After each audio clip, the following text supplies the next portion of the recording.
الحمد لله. دكتور انبسط من البحث بتاعي، لكن لما عرف اني ما اشتريتش المذكرات الاخيره بتاعته اداني درس عن واجبات الطالب الجامعي. الله، انتي بتبصي لي كده ليه يا سهير؟ اصلي بستغرب انت ليه ما اشتريتش المذكرات الجديده؟ عشان الفلوس اللي كانت معايا سهرت بيها بشيراتون. بقى كده؟ انت عارفه كويس ان انا ما معيش فلوس عشان اشتريها. انت متاكد ان ما معكش فلوس؟ ما معيش غير دول. سهير لو سمحتي ما تبقيش تحطي لي فلوس في الكشكول، الطريقه دي ما بتعجبنيش. انا مش واحده في شقه مفروشه قبل ما تنزل يحط لها فلوس في شنطتها. انا اسفه، ما كانش قصدي. كان ممكن تعتبرهم سلفة. وردهم ازاي وامتى؟ مش مهم، احنا مش بنحب بعض. انت عارفه اني رافض الموضوع ده من اساسه. عشان انا سهير بنت عطيه بيه، وانت فتحي ابن الاسطى حسن اللي بيشتغل عنده. عشان الفساتين والعربيه والفيلا كلها مظاهر. سهير هي سهير. انا عارفه انك بتحبني، وانت كمان عارف كده كويس، لكن الحاجات الصغيره اللي بتبص لها دي هي اللي منعاك، مش كده؟ دي مش حاجات صغيره. ما بتشوفهمش بيبصوا لنا ازاي واحنا قاعدين مع بعض في الكافيتيريا؟ ما بتسمعيش ايه اللي بيتقال علينا؟ ما يهمنيش، لكن يهمني انا.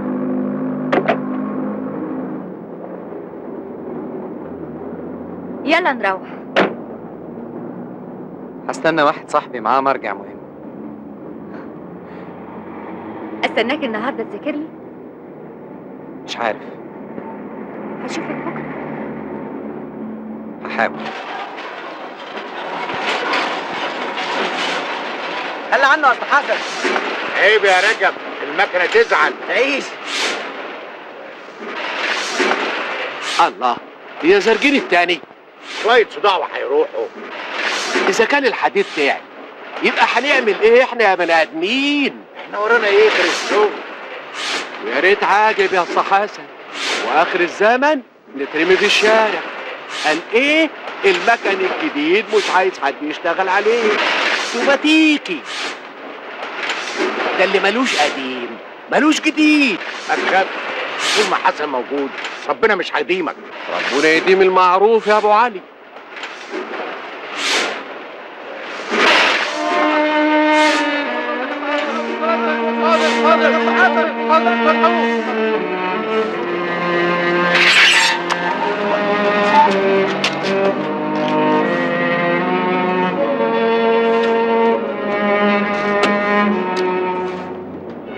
مش تفتح يا اعمى. لا مؤاخذة يا سعادة البيه، أصل عم حسن المكنة عورته وراح أطلب له الإسعاف.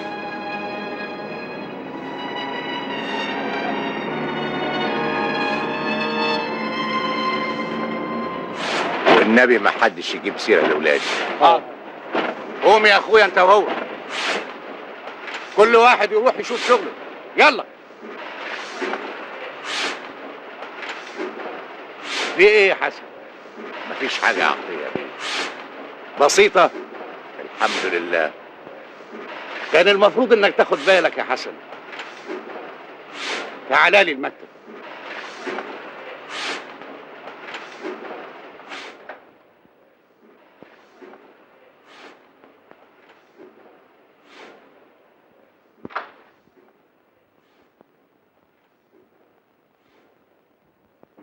المكنه قدمت يا حسن وما عادتش نافعه.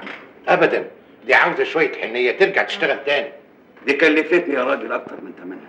ما هي بقى لها 20 سنه بتشتغل يا عطيه بيه. ما هو عشان كده لازم تتغير. لا، ممكن تشتغل 20 سنه كمان. المكن كله قدم ومش بلاحق على الطلبات اللي بتجيلي. المكن الجديد هيريحنا وهيوفر وقت وفلوس يا حسن، ويوفر عمال. دي مسألة نبقى نشوفها بعدين يا حسن. المكن الجديد هيريحك، وخصوصا انك كبرت. ما احنا في سن بعض يا عطيه بيه. تمام، بس انت السن باين عليك اكتر يا حسن. صحيح، فرق كبير، زي الفرق بين المكن القديم والمكن الجديد. حسن، ممكن تروح تستريح النهارده. شكرا.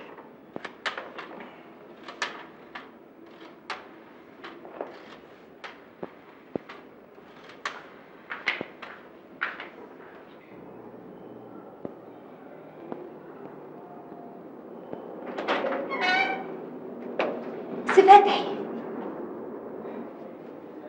ازيك يا راجل؟ عشت يا سي فتحي. مش واجب برضه يا سي فتحي تطمن على اخوك محمود؟ ما تخافيش يا ستي، هو دايما متعود يغطس ويب كده. ايوه يا سي فتحي، بس غطسته طولت قوي المره دي.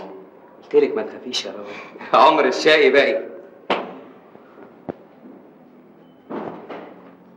اهلا فتحي. اهلا بابا. الله، ايه اللي عورك كده؟ لا دي حاجه بسيطه. عشان كده جيت بدري؟ لا ابدا، خدت اجازه نص يوم. عامل انت ايه في الكليه؟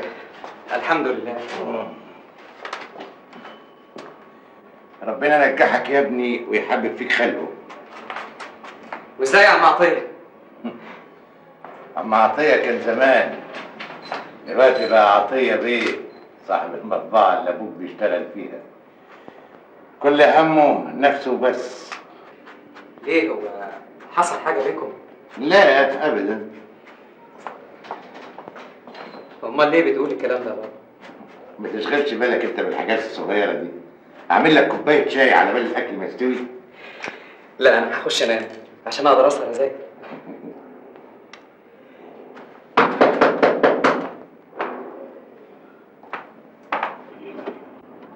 الأسطى حسن موجود؟ ايوه يا شويش. أنت مطلوب في الاسم. ليه؟ ابنك محمود موجود في الاسم وعايزينك تضمنه. سجارة بالعكس. سيبك. إيه التأخير؟ بس يا طوارئ بس. حسن. نعم. عبد الصامت عايزك. اتفضل يا مدير. أرجو الحكاية دي ما تتكررش تاني يا أستاذ حسن. وده ابنك برضه. وتقدر تمنعه إن ما يروحش للكبريات هناك ويتخانق عشان خاطر واحدة رقاصة.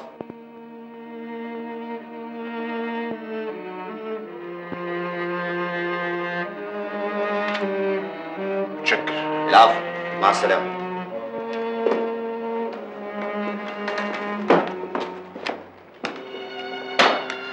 ساعة البيل الإجراءات دي برضو كان ممكن تكمل معايا، أنا مش قاصر يعني. روح معاه سلمه حد. حاضر يا فندم. في إيدك.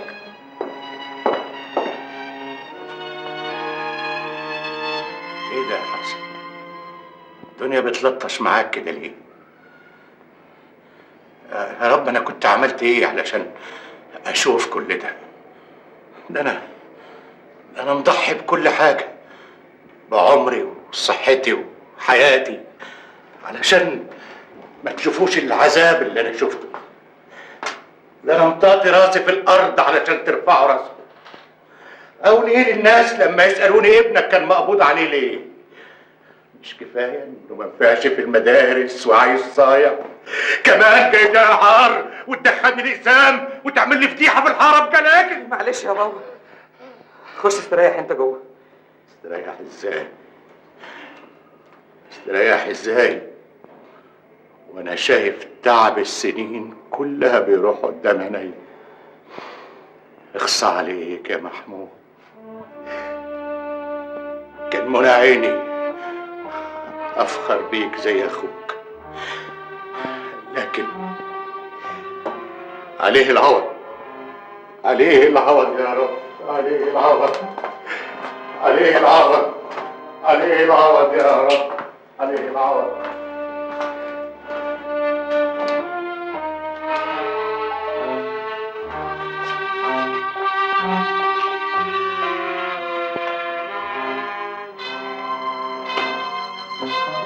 حرام اللي بتعمله فينا ده.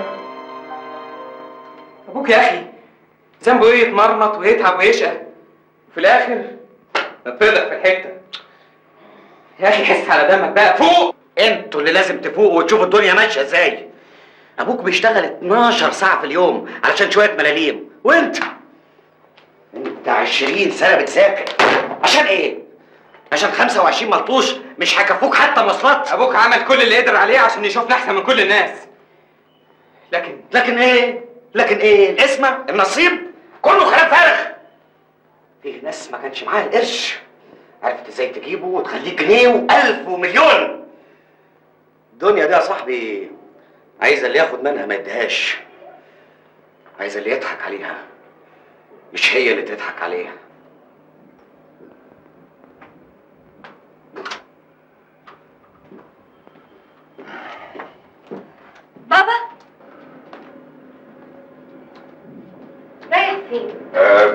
مسافر دلوقتي على اسكندريه. بالليل؟ ايوه، عشان لازم بكره الصبح ابقى في المينا لان المكن الجديد وصل. طب ما تبعت اي حد. يا بنتي، ما يخاف على المال الا اصحابه. انت اللي غاوي تتعب نفسك. شوف يا بنتي، انت عارفاني وعارفه طبعي. لما احب اوصل لحاجه لازم اوصل لها، وعلشان اوصل لها لازم اتعب. طب خدني معاك اسكندريه. لا، خليكي انت هنا في مذاكرتك، انا مش هتاخر. اشم شويه هوا. انا هجيب لك معايا شويه هواء تبقي تشميهم هنا على راحتك. عايزه حاجه؟ بابا. عايزه حاجه تانية من اسكندريه؟ شويه ميه من البحر.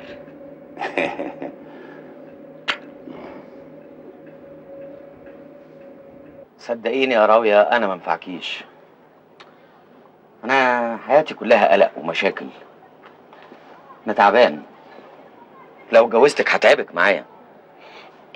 طب ليه ما تشوفلكش شغلانه وتشوف لك حته شقه صغيره نتلم فيها، يمكن ترتاح وتريحني معاك. شغلانة؟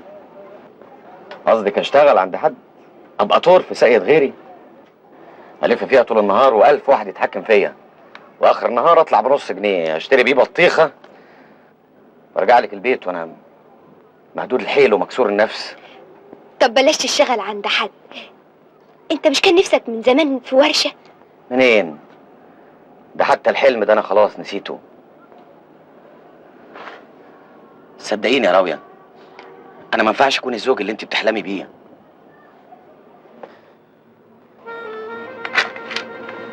أخرج من البيت الصبح وأرجع بعد الظهر وأفضل معاكي لغاية تاني يوم الصبح. نخلف 100 عيل ونرميهم للدنيا تربيهم، نأكلهم فقر ونسقيهم ذل. لأ، انا بحبك يا محمود، بحبك ونفسي اساعدك.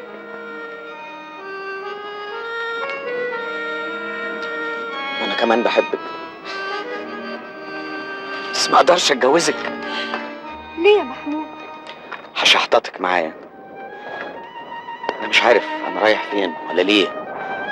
كل اللي أعرفه إن أنا نفسي أبقى حوت علشان السمك ما ياكلنيش.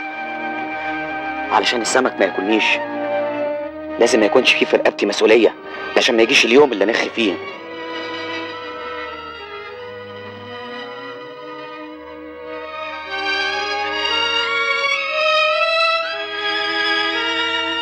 صدقيني يا راوية أنا ما انفعكيش. المكن الجديد وصل، بيقولوا ده أجدد مكن ومفيش بعد كده. المكن الجديد وصل، وطلع 4 ألوان نبقى واحدة. 4 ألوان. وطلع لها يجي 26,000 نسخة في اليوم. معقول الكلام ده؟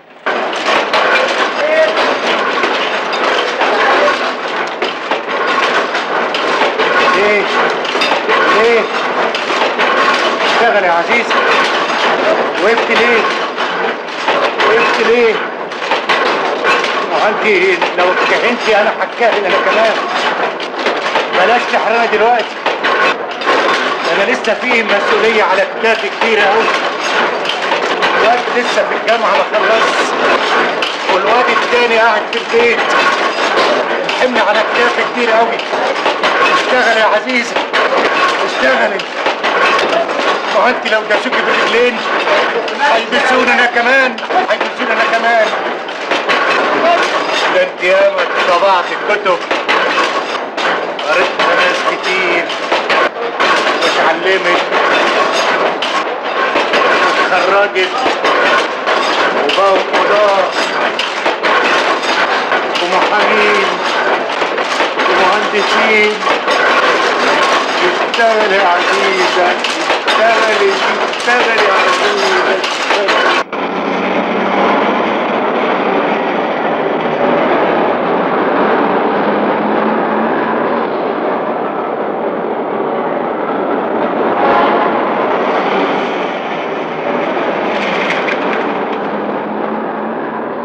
وبعدين معاك يا سمير، وانا لازم اعرف احنا رايحين فين. بعدين تعرف. اختطاف يعني؟ سميه زي ما انت عايز. هنزل. مش هتقدر. ليه بقى؟ عشان بتحبني.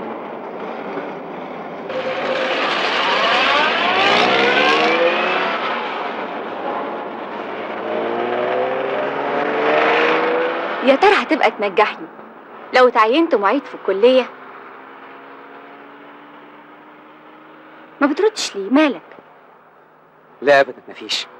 عارف انا لو اتعينت معيدة وكنت طالب عندي كنت هنجحك بامتياز ومع مرتبة الشرف كمان. اما عطيه كان زمان، دلوقتي بقى عطيه بيه صاحب المطبعه اللي ابوك بيشتغل فيها.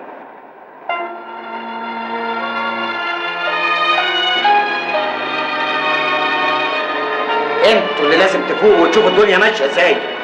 ابوك بيشتغل 12 ساعه في اليوم علشان شويه ملاليم، وانت 20 سنه بتذاكر عشان ايه؟ عشان 25 ملطوش.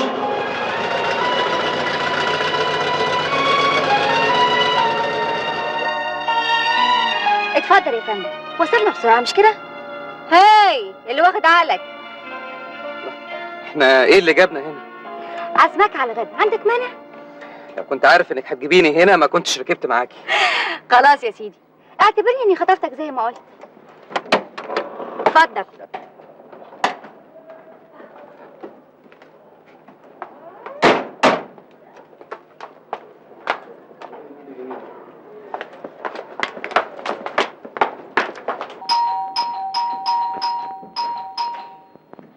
بابا هنا يا زينب فوق استهاني. ادخل يا فتحي. يلا. ازيك يا زينب؟ بخير الحمد لله. ازيك انت يا فتحي بيه؟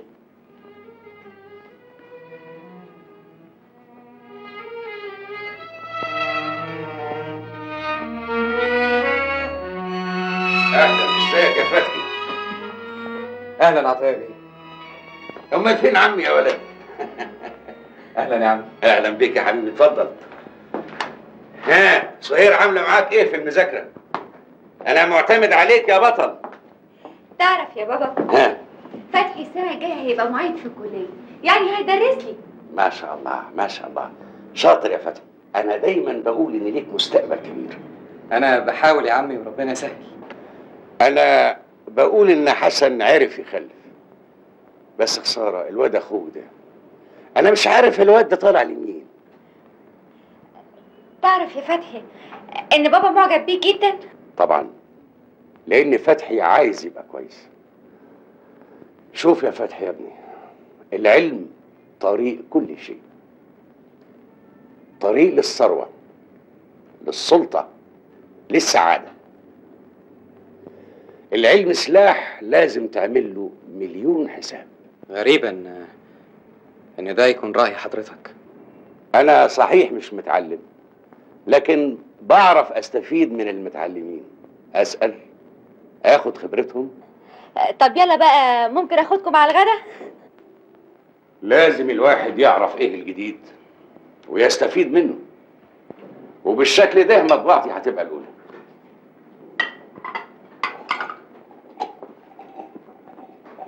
بابا لا. السوق يا فتحي يا ابني ما بيرحمش. لو الواحد اتأخر بيضيع. لازم الواحد يشتري أحدث المكانات ويشتري لها العقول اللي تفكر لها، وبالشكل ده ومهما خدت بتدي. وابقى أنا دايما فوق. ما تجيب يا بنتي شوية رز.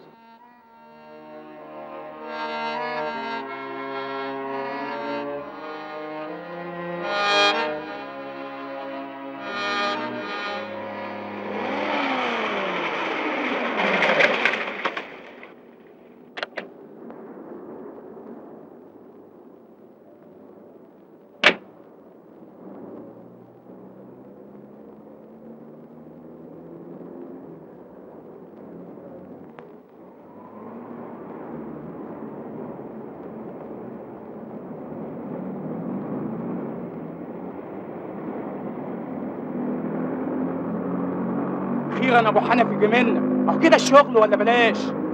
عربيه تخش المخزن وتتفك، مش عاوز يطلع عليها الصبح. برافو، 60,000 برافو، صيغه تمام. الفلوس جاهزه تحت امرك يا ابو حنفي. ودلوقتي بقى لازم نحتفل بالصيغه التمام دي ونحللك بقك، مش كده ولا ايه؟ يلا.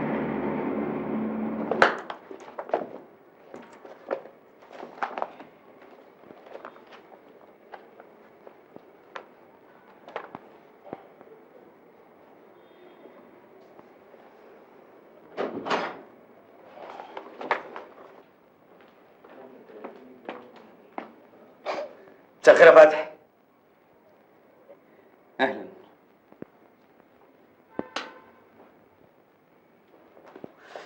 ايه؟ انت لسه زعلان مني؟ الله. طب خد. ايه دول؟ فلوس. يمكن تحتاج تشتري كتب، هدوم، اي حاجه. متشكر. ما تخافش، دي فلوس حلال. انت تعرف الحلال. الله الله الله الله الله، ده انت لسه زعلان مني. طب يا سيدي راسك اهي. وابوك مش واجب برضه تصالحه وتعتذر له؟ انت ليه بتعامل ابوك كده يا محمود؟ عشان هو السبب في اللي احنا فيه. عيشنا في فقر وذل ومرار. كان ممكن يبقى صاحب مطبعه زي عطيه بيه. انت عارف عطيه دوت من 20 سنه ما كانش حيلته غير جلابيه واحده. النهارده 100 بدله و3 عربيات وفيلا. وابوك عمل ايه؟ ولا حاجه، زي ما هو. كل فلوسه صرفها علينا. فلوس؟ انت بتسمي دي فلوس؟ تحب تشوف الفلوس؟ مش عايز اشوف حاجه، كفايه كفايه. يا ابني ابوك ده طول عمره ابوك طول عمره ايه؟ كمل، قول كل اللي في نفسك. طول عمره ايه يا محمود؟ بابا ايه اللي صحاك يا بابا؟ طول عمره خايب ضعيف.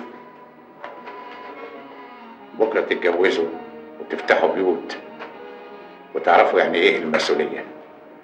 ساعتها هتقولوا ابونا كان عنده حق. صحيح عشتوا في فقر، لكن على قد ما قدرت. انا كنت بقطع من لحم واديلكم، كنت بشيل اللقمه من بقي واوكلها لكم. كتر خيرك يا بابا. انا حاولت معاك كتير لكن ما سمعتش كلامي. كان نفسي اشوفها في الجامعه زي اخوك، لكن معلش. تصبحوا على خير. انا خلاص ما فاضلش من عمري قد اللي راح. نفسي اشوفكم كويسين وقلبكم على قلب بعض. تصبحوا على خير يا ولاد.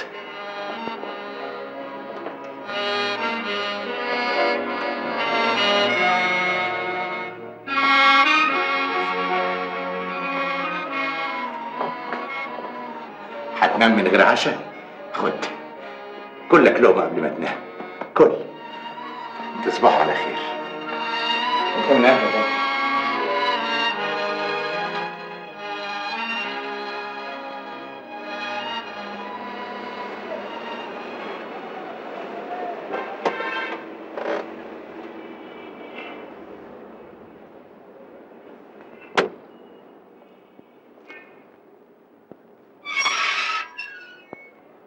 في ايه يا رجب؟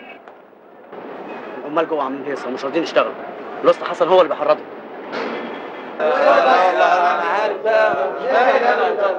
يا جماعه اهدوا بالله، كل واحد فيكم هياخد حقه.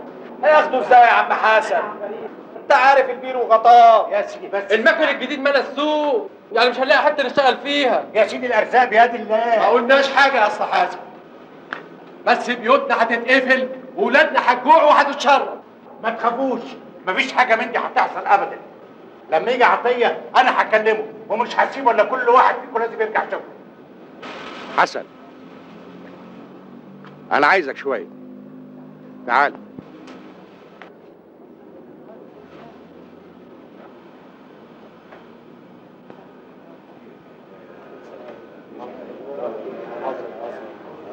ايه اللي بيحصل يا حسن؟ العمال زعلانين. وايه اللي زعلان؟ عشان عاوز تطردهم. انا ما قلتش كده، انا قلت هبيع المكن القديم واللي عايز يستنى يتعلم ازاي يشتغل على المكن الجديد. دول خدموك العمر كله، ارحم سنهم.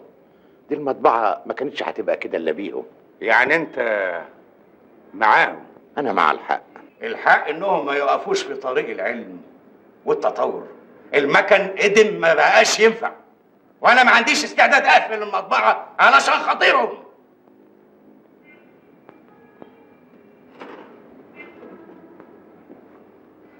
شوف يا حسن، انا بحبك ومش ناسي العشره اللي بينا، وعشان كده هعينك قسط على المكن الجديد.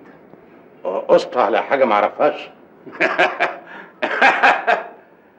كلنا الاول كنا ما بنعرفش يا حسن، لكن اللي عايز يتعلم بيتعلم، واللي ما يمشيش مع الزمن يمشي عليه الزمن ويدوسه. انا بمشي مع الزمن، لكن انت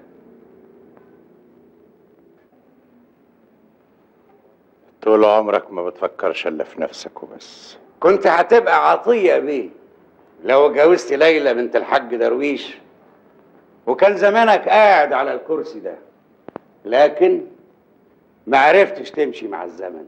طول عمرك الطمع مالي عينيك، ضحكت عليها وعلى ابوها لحد ما اتجوزتها. فياك يا حسن. واخرتها رميتها وماتت بحسرتها، وقعدت انت على الكرسي ده. انت عجزت وخرفت ولازم تستريح. يعني ايه؟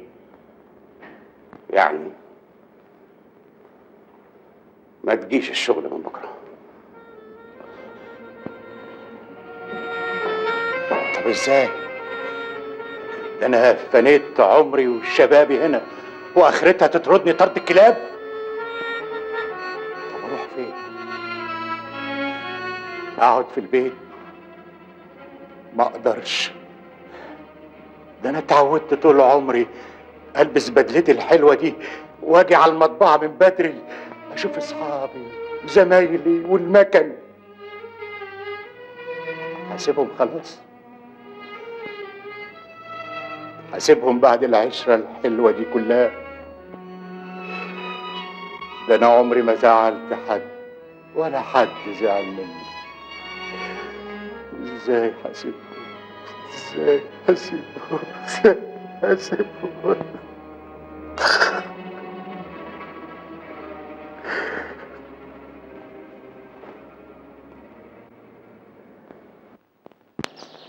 يا سهير، انت عمرك ما ركبتي مواصله زحمه، شعبطتي على السلم، عمرك ما اشتهيتي هدمه كويسه، عمرك ما ضحكتي على نفسك واعتبرتي نفسك عايشه احسن عيشه في الدنيا. ايوه، عمري ما عملت كل ده، لكن في نفس الوقت عمري ما حبيت حد بالشكل ده، ولا احترمته بالشكل ده، ولا حسيت اني محتاجاله بالشكل ده.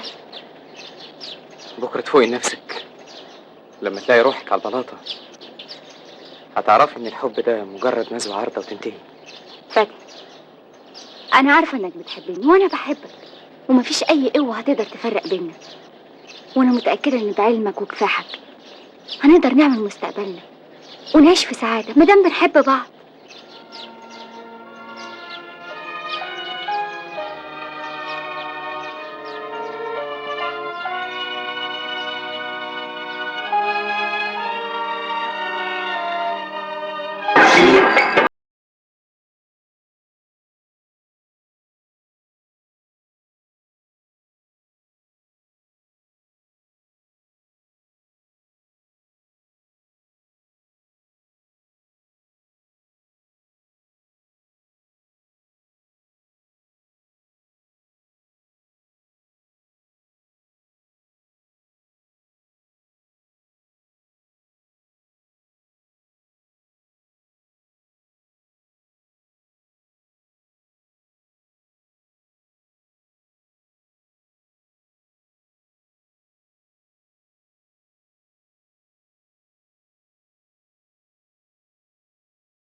مالك يا بابا؟ حصل حاجة؟ عطية بيه استغنى عنك. ايه؟ استغنى عنك؟ ايوه، رفدني بعد العمر ده كله. طب ليه؟ ايه السبب؟ فاكرني بعصي العمال عليه. يوم يرفدك؟ ينسى عشرتكم؟ ينسى عمرك اللي طحنه؟ ده ما بقاش بيه غير بيك وباللي زيك. مقدر ومكتوب يا ابني. لا يا بابا، عمر الظلم ما كان مكتوب.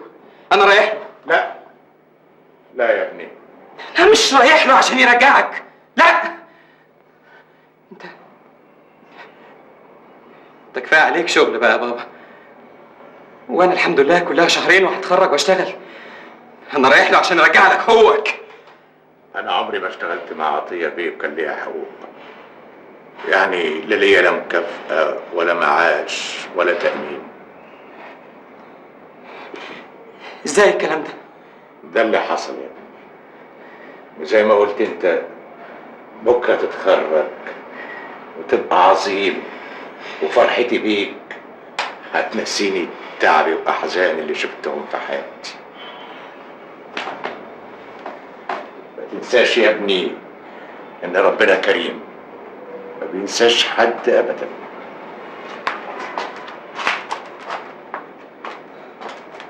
انا سايب جوه العشاء لاخوك، اوعى اخوك ينام من غير عشاء.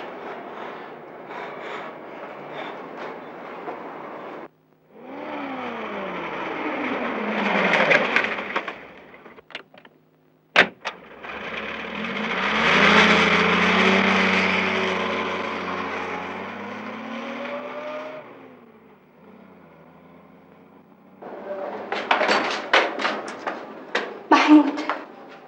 ايه ده؟ انت ايه اللي بصحيك لغايه دلوقتي؟ محمود. انت مجنونه. محمود انا بحبك. صدقيني انا مستخسرك في نفسي. انت عندي بالدنيا بحاجة، بس لو تعقل. انا خايف لا تعبك معايا. محمود انا وانا جنبك بحس بالامان كله.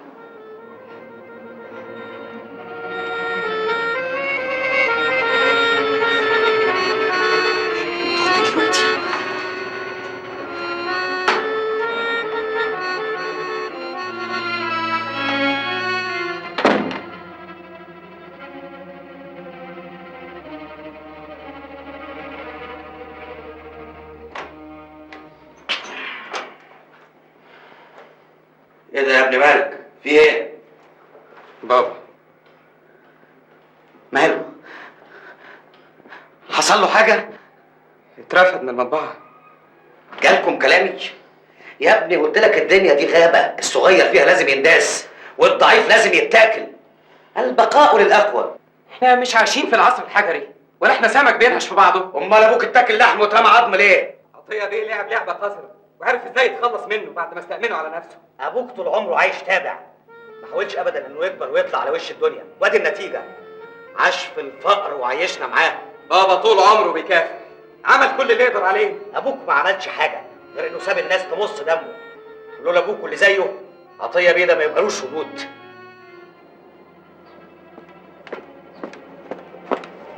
اتفضل يا سيدي، مذكرات الدكتور كمال. دفعتي ثمنها. ليه؟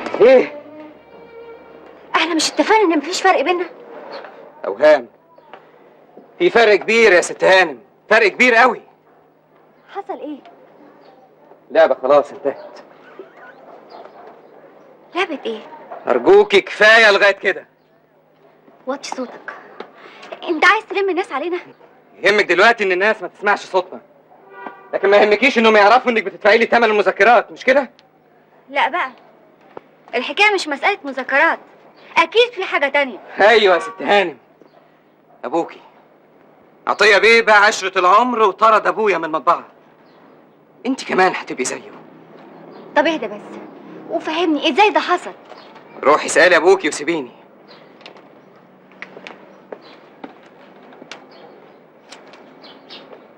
الإنسان في ظروف زي دي لازم يحكم عقله، مفيش عواطف في الشغل، وانت كمان لازم تحكمي عقلك. تقصد ايه يا بابا؟ انت فاهمة قصدي كويس. يا بابا أنا مش ممكن أتخلى عن فتحي، أنا اتولدت معاه واتربيت معاه، وإذا كانت الفلوس بتغير من طباع الناس فأنا مش ممكن الفلوس تغيرني، وعم حسن لازم يرجع الشغل تاني. قصدك لص يا حسن؟ أنا عمري ما كنت فاكرة إنك قاسي بالشكل ده. أنا بحافظ على مصالحي. بس ده يبقى ظلم. كفاية، سهير، الظاهر انت مش عارفه معنى الكلام اللي بتقوليه. انا ظالم؟ بابا ظالم؟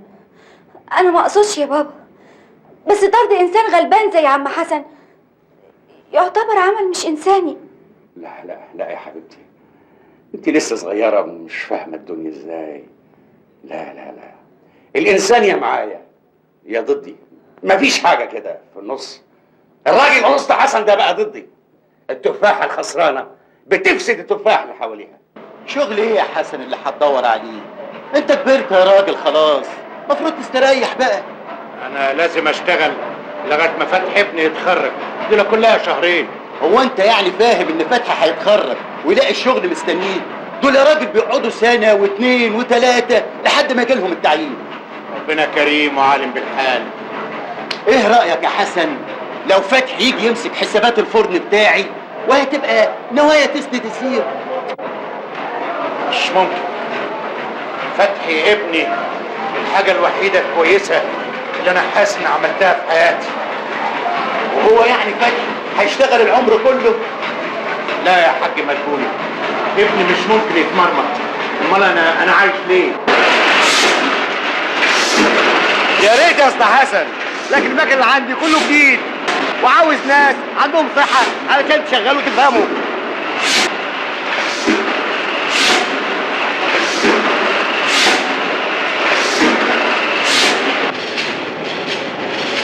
انا عايز واحد يديني انتاج، مش واحد اديله اعانه. أأمن عليك النهارده وتموت لي بكره.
خلاص يا حسن، خلاص ما بقاش منك نفع.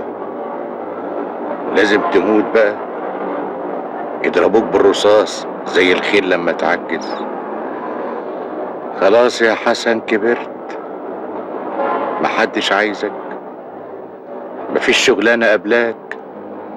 خلاص يعني ايه؟ اموت؟ استغفر الله العظيم، استغفر الله العظيم، استغفر الله العظيم.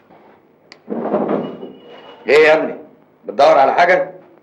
لا مفيش. اوعى تكون بتدور على دي. يا سلام عليك يا محمود، يعني انت دايما كده. ايه؟ سيبها لي شويه بس. يا سلام يا محمود، استنى بس وانا هاكلها. هات يا محمود. سيب يا جدع اما اتفرج عليها شويه. بلاش هزار سخيف بقى. سلام. صحيح يدي الحلق للي بلا ودان.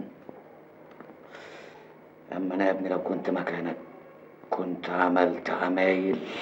كنت هتعمل ايه يعني؟ كنت انتقم لابويا عن طريقها. ازاي؟ المسألة بسيطة جدا. دلوقتي هي مش بتحبك؟ ايوه. مش بتثق فيك؟ طبعا. طب ما خلاص. خلاص ايه بس يا محمود؟ خلص معاها. ايوه خلص معاها، بعد كده ممكن تسحب منها اكتر من اللي كان ابوك بياخده من مطبعة ابوها. دي تبقى سفاهة. يا عم سيبك بقى من المبادئ والمثل بتاعتك دي اللي جايباك ورا. المبادئ والمثل دي اخترعوها الناس الضعاف اللي زيك علشان يبرروا لنفسهم خيبتهم قدام نفسهم. المثل والمبادئ دي اسلوب البني ادمين مش اسلوب الحيوانات. زمان كانوا بيقولوا على قد لحافك مد رجليك، دلوقتي على قد سلاحك مد ايديك. القوة هي أساس كل شيء. عندك القوة محدش يقدر يقف قصادك. تبقى أنت المثل وأنت المبادئ وأنت القانون. لو اللي بتقوله ده صح يبقى مفيش بني ادمين. ما هو مفيش بني آدمين يا ابني. فوق بقى، الدنيا دي غابة، وبدل ما تاكلك الغلال لازم تاكلها أنت.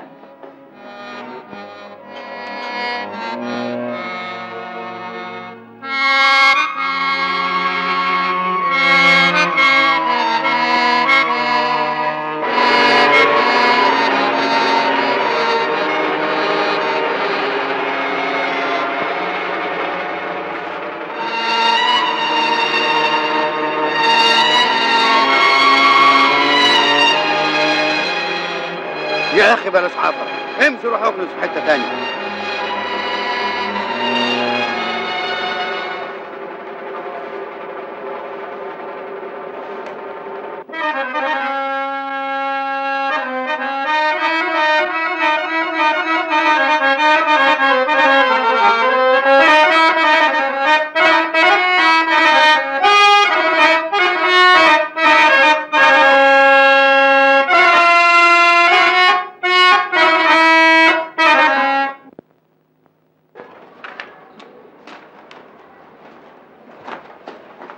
بابا اتأخرت ليه؟ بارك لي يا فتحي، انا خلاص لقيت شغلانه اسطى مطبعجي قد الدنيا. انا مش قلت لك ان 1000 واحد يتمنى لي؟ ابوك اسطى بريمو، خبره 40 سنه. بابا انا كلمت المحامي واتفقت معاه عشان يرفع لك القضيه. قضيه؟ وقف في المحاكم بعد العمر ده كله؟ ده حقك ولازم تاخده. يا ابني انا مش بتاع مشاكل وقضايا. يا بابا اذا كانت الحكومه عامله قوانين عشان تحميك وتحمي حقوقك تبقى انت تفرط فيها. القضيه دي مش عاوزه مصاريف، اجيب ده كله منين؟ يا ابني لنا رب اسمه الكريم وهو اللي هياخد حقي. ايوه يا بابا بس ربنا قال اسعى يا عبد. يا ابني سيبك من المساله دي والتفت انت لمذاكرتك. لازم تنجح السنه دي وتطلع من الاوائل. يا بابا القانون في صفنا. يا ابني ربنا اقوى من اي قانون. عاجبك كده؟ الاسطى هباب حسن اللي بتقولي عليه مخلص وامين خير يا بابا. رافع عليه قضيه. حقه انه يسوق سمعتي. من حقه انه يدافع عن نفسه. يظهر ان فتحي ده اثر عليك، خلاكي تتكلمي بلسانه وتفكري بعقله وتنضمي ليهم ضد ابوكي. اسمعني، انا مش عايز الواد ده يجي البيت ولا تشوفيه تاني، لا جوه البيت ولا بره البيت، مفهوم؟ انا اسفه يا بابا، دي حياتي وانا حره في تصرفاتي ما دام في حدود الادب. الادب انك تطيعي ابوكي. والمظلوم كمان من حقه ان الناس كلها تقف جنبه. انا هخليه يندم على اليوم اللي فكر فيه انه يعاديني وهدوسه برجليا، وكل عمال المطبعه هتشهد ضده. الحيوان ده انا وانت من زمن طويل يا حسن. بابا انت نسيت انت بتتكلم عن مين؟ ده عم حسن اللي ماما الله يرحمها وصيتك عليه قبل ما تموت، ووصيته هو علينا، واللي جدي ما كانش بيثق في حد غيره. انت ليه بتكرهه؟ هو ما خدش منك حاجه، انت اللي خدت منه كل حاجه. انا ما خدتش من حد حاجه وما اسمحلكيش تكلميني بالشكل ده. انا كنت حاسه بالعذاب اللي ماما عايشه فيه، كنت صحيح صغيره، لكن لما كبرت عرفت ليه هي كانت بتفرق على نفسها اوضتها وتعيط. لانك كنت ما بتحبهاش، طول عمرك بتحب مصلحتك وبس. خلاص من النهارده مفيش خروج من البيت ومفيش كليه كمان.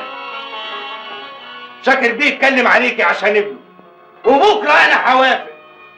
يوم الخميس اللي جاي ده كاتب كتابك.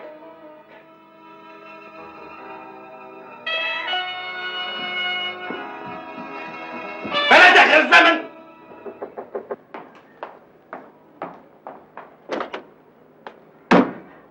اهلا وسهلا، اتفضلي. فتحي موجود؟ هو نزل وجاي حالا. اتفضلي اتفضلي.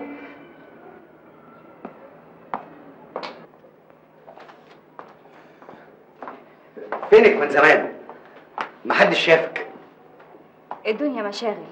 مشاغل ايه بقى؟ في مشاغل تبعدك عن اهل حتتك؟ ده احنا زي الاهل.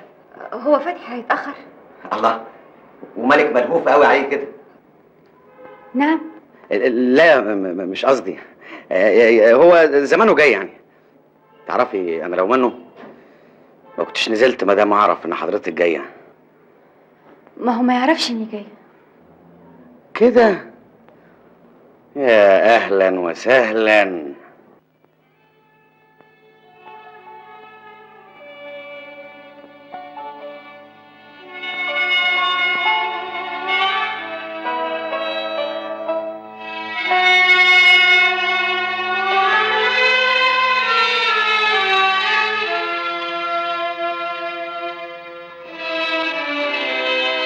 رايح فين؟ همشي. تمشي ازاي وادخل الحمام زي خروجه؟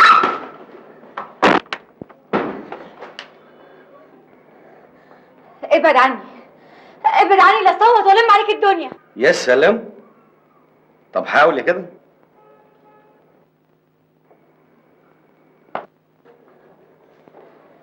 انت يظهر مش عارفه مصلحتك فين. ده انا هساعدك قوي. اسمعي كلامي، فتحي ايه وبتاعك.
اهو جالك حبيب القلب اشبعي بيه. كلب، انا كان قصدي مصلحتك. حيوان ما عندكش دم. الله يسامحك. لو كنت بتحس، لو كان عندك دم. لكن هعمل فيك ايه وانت معدوم الضمير؟ حيوان. اسمع بقى، انا فوتت لك الشتيمه الاولانيه، فاحسن لك بلاش تعمل ذكر قدامنا. قاتل.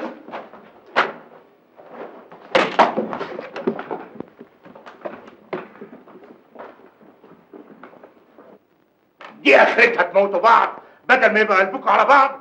الكلب، حاول انتهز فرصة عدم وجودي وحاول انه خلاص يا فتحي. يا حصل خسارة خير. تربيتي فيك. حاولت اعمل منك بني ادم لكن ما امكنش. طول عمرك عاوز اللي في ايد الناس واللي في ايدك ما كفكش. بره بره. انت اخرتك مع تفتكك في الشارع.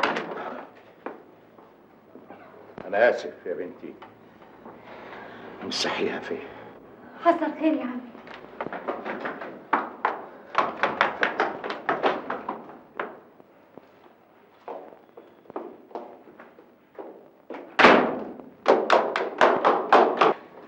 ما كنتش احب اني اكون سبب مشكله بينكم. ده ولد قليل الادب ما ترباش. اقعد يا سهير وبعدين هوصلك. لا، انا مش هروح. ليه؟ اصلي اتخانقت مع بابا.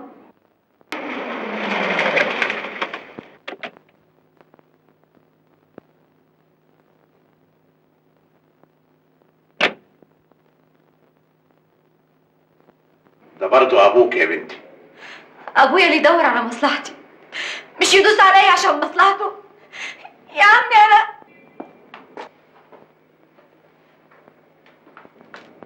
اهلا عطيه. عطيه بيه، انا احساسي ما يخيبش ابدا.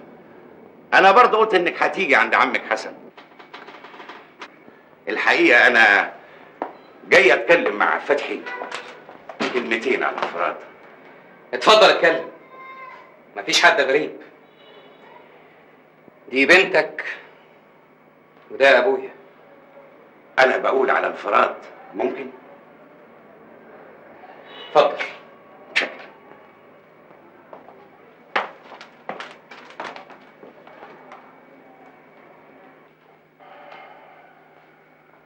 كل اللي عملته ده لمين؟ مش لسهير؟ وسهير لها مين غير؟ بدليل انها لما سابت البيت جات لك. ما انتوا اللي هتورثوني ولا ليا غيركم. وابوك ده زميلي صديق عمري، المفروض يستريح، كبر بقى يقعد على مكتب. هو ماله مال العمال؟ عرض مغري جدا يا عطيه بيه، بس للاسف على حساب ناس تانيين، وده شيء لا انا ولا سهير ولا ابويا نقبله. فتحي انا طول عمري معجب بيك وبتفكيرك وثقافتك. وجاي تشتريني وتشتري سكوت ابويا وكرامتنا. وطبعا لما هتجوز سهير بنتك هبقى عبد مخلص تحت رجليك، عشان عارف انك انت شلتني من الفقر. بس كل اللي بتقوله ده مرفوض يا عطيه بيه. يظهر ان انا كنت متساهل معاك اكتر من اللازم. انت بتهددني؟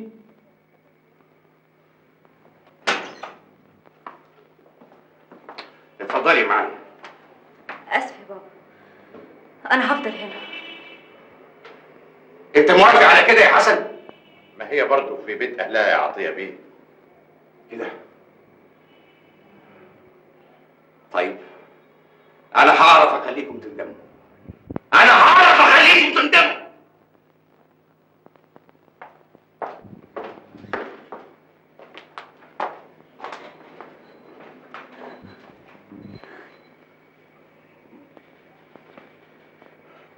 انزل يا ابني استأذن عمك مدبولي، خلي راوية تطلع تنام مع سهير. حاضر يا بابا.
حاولت اعمل منك بيضة لكن ما نفعش.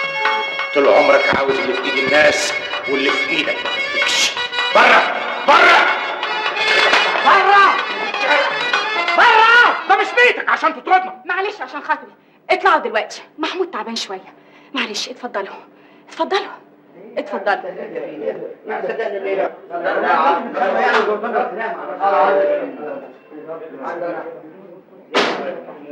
دي ليلة عسل يا جدعان. خلاص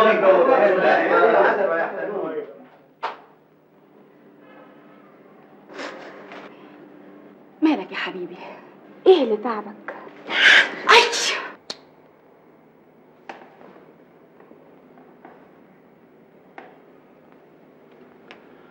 عرفت هتعمل ايه؟ ايوه، لكن ازاي؟ في حد يحرق ماله يا بيه؟ الحريق مش المفروض انه يعدي مخزن ورق الدشت. بعد ما تولع النار تطفيها وتجري تبلغ البوليس. وتقول لهم انك شفت فتحي ابن الاسطى حسن وهو بيولع النار. ولما يسالوني يقولوا لي ما مسكتوش ليه؟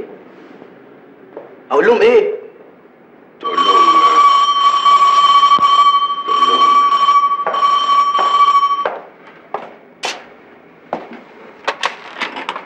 ايوه. طيب خليه يطلبني بعد ربع ساعة. تقول لهم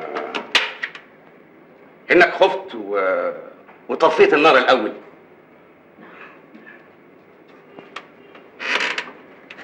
ليك 1000 جنيه. ادي 500 جنيه اهم، و500 جنيه بعد ما تنفذ. مفهوم؟ مفهوم. طب مفهومي. الف شكر، شكرا قوي. اتفضل.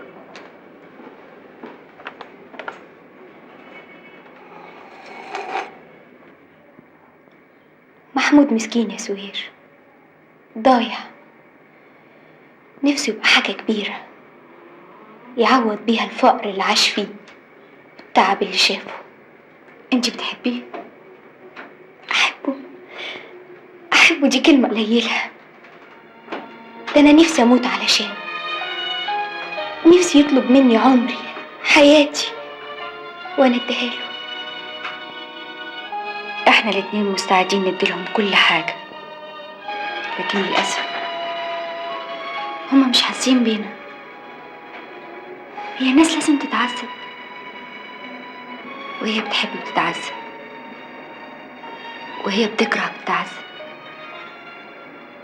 هي الحياة ايه؟ عذاب؟ هي دي اسمتنا.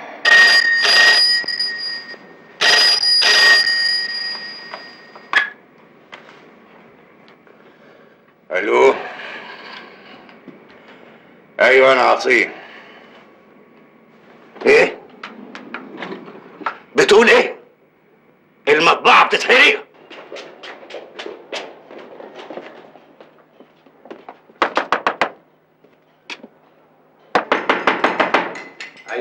ايوه حاضر. دي شقة فتحي حسن. ايوه يا بيه، بس هي قاعده هنا بكيفها. عندنا فتحي علشان عايزينه. ليه؟ عمل حاجه؟ فتحي متهم بحرق مطبعة عطية بيه، فتش الشقة. ليه عطيه بيعمل كده؟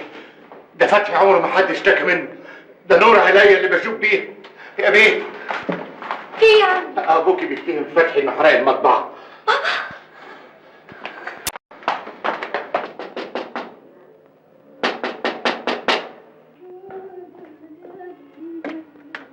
فين محمود؟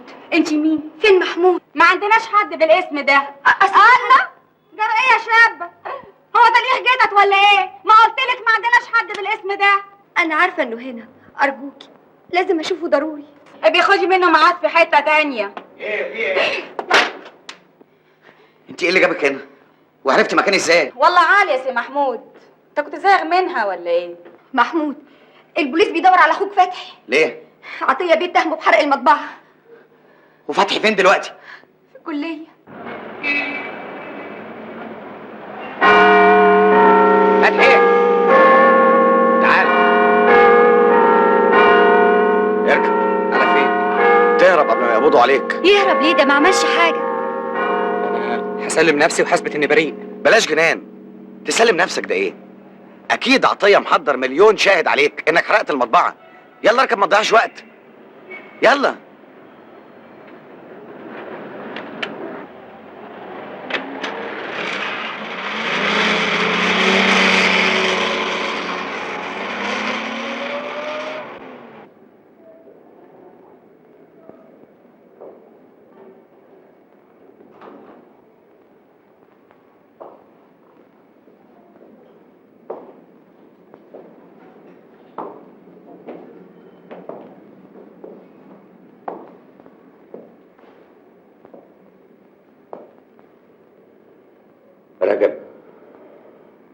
رجب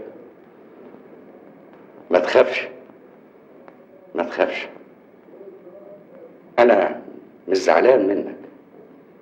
انا عارف ان اللي حصل ده غصب عنك. مفيش خسارة. انا مأمن على المطبعة يا رجب. انت طلعت راجل معايا وعايزك تكمل وتتهم فتحي في التحقيق. ادي 500 جنيه اهم، وهدي لك كمان 500 بعد ما يقبضوا على فتحي. شد حيلك يا رجب.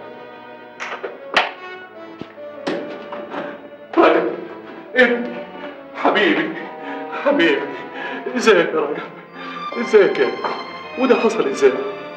سلامتك يا رجب، سلامتك يا حبيبي. يمن على الآلات ما يهمنش على البني آدمين.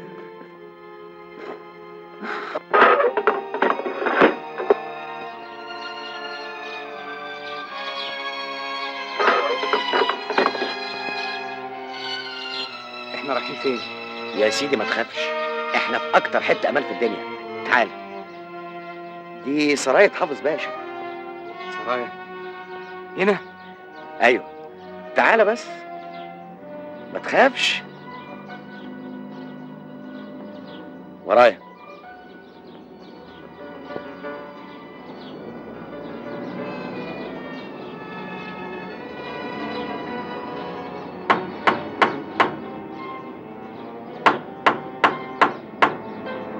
يظهر مفيش حد هنا. استنى بس ما تستعجلش.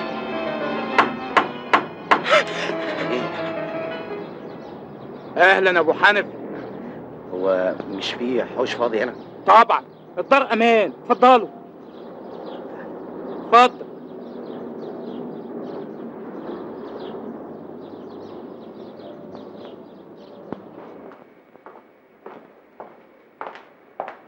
انا متاكد ان فتحي ما عملش حاجه. بس غلط انه يهرب كده، بيثبت التهمة على نفسه.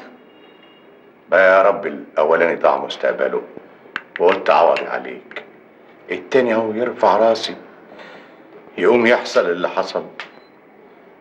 يا خسارتكم يا ولادي، يا خسارتكم. كل ما كنت اتشعبط في الاتوبيس واشوف ناس راكبه عربيات كنت اتضايق، كنت احس ان انا ضعيف قوي. كنت دايما اشتهي هدمه كويسه، اكله كويسه. كان نفسي في يوم اقوم من على الاكل وانا شبعان، مش بنص بطن عشان ابوك يلاقي حاجه ياكلها. ابوك كتر خيره، عمل كل اللي يقدر عليه. انا عمري ما فكرت اذا كان عمل ولا ما عملش. انا كان كل تفكيري ليه احنا فقراء وفي ناس تانيين اغنياء ومن غير سبب. كنت دايما احس ان فقرنا ده عيبه لازم نداريها، ضعف لازم نتغلب عليه. عمري ما صدقت الكلام اللي كانوا بيقولوه لنا في المدرسه، خير، شرف، امانه. كلام ملوش معنى، كلام مش ممكن يخليك تشبع او حتى تسوي نفس في سجاره. بس احنا ما نقدرش نعيش من غير ده كله. حاولت اقنع نفسي بالكلام ده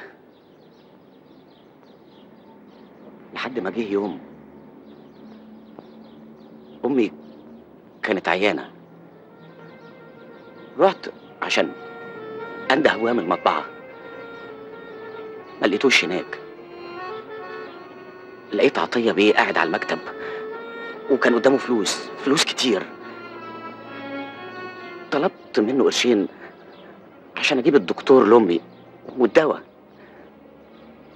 مرضيش. اتحايلت عليه. امي كانت عيانه وبتموت. كنت هبوس ايده، رفض يديني مليم. حسيت ساعتها ان انا عايز اقتله واخد كل الفلوس اللي قدامه. حس باللي جوايا، طردني من مكتبه زي الكلب.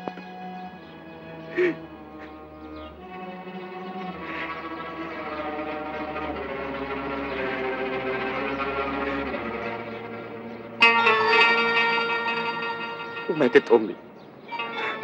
حسيت ان عطيه هو اللي قتلها، مش عطيه وبس، لا، ده كل الاغنياء اللي في الدنيا. من ساعتها صممت ان ابقى غني. معاك قرش تساوي قرش، ما معاكش ما تساويش حتى كلب. رجب مات يا سعادة البيه، ابني مات. الباقي في حياتك. ايه؟ هو انا جاي اخد منك تمن ابني؟ ابني ما يتقلش بالدهب. المسألة حصلت قضاء وقدر. قضاء وقدر؟ بقى انت تعمل العملة وتقول قضاء وقدر؟ ابني قال لي على كل حاجة. أنا ما غصبتوش. بقى انت تقول له احرق المطبعة وهديك فلوس ولا هطردك منها؟ وانت عارف ان ابنه عيان، يبقى ده مش غصب يا بيه. أنا ما كنتش أعرف إنه هيموت في الحريق، وبعدين الأعمار بيد الله، أنا ذنبي إيه؟ بقى نرمي واحد في الهلاك واقول عمره انتهى لحد كده؟ يا شيخ حرام عليك، ده ربنا ما يرضاش بكده ابدا.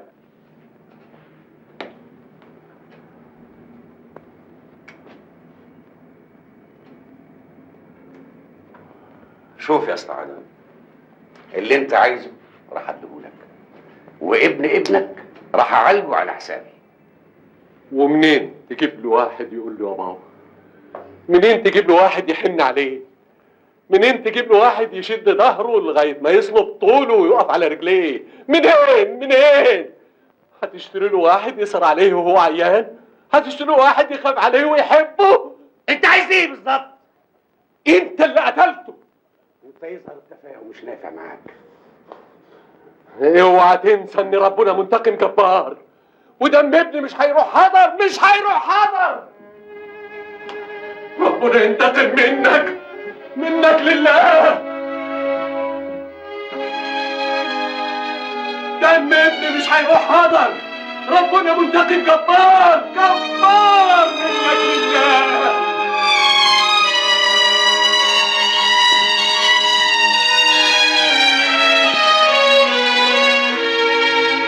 الحمد لله على السلامة.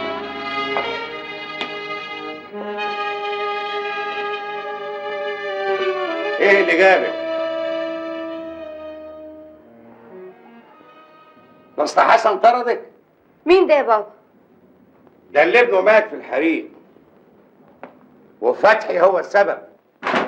انت عارف ان فتحي مظلوم ومش ممكن يعمل كده ابدا. لو كان مظلوم كان سلم نفسه، ما كانش هرب. عارف ان حضرتك مش هتسيبه. وانا فعلا مش هسيبه. يا بابا فتحي ما غلطش فيك ابدا عشان تعمل فيه ده كله. كل ده هو ما غلطش انه خلى ابوه يرفع عليا انا قضيه.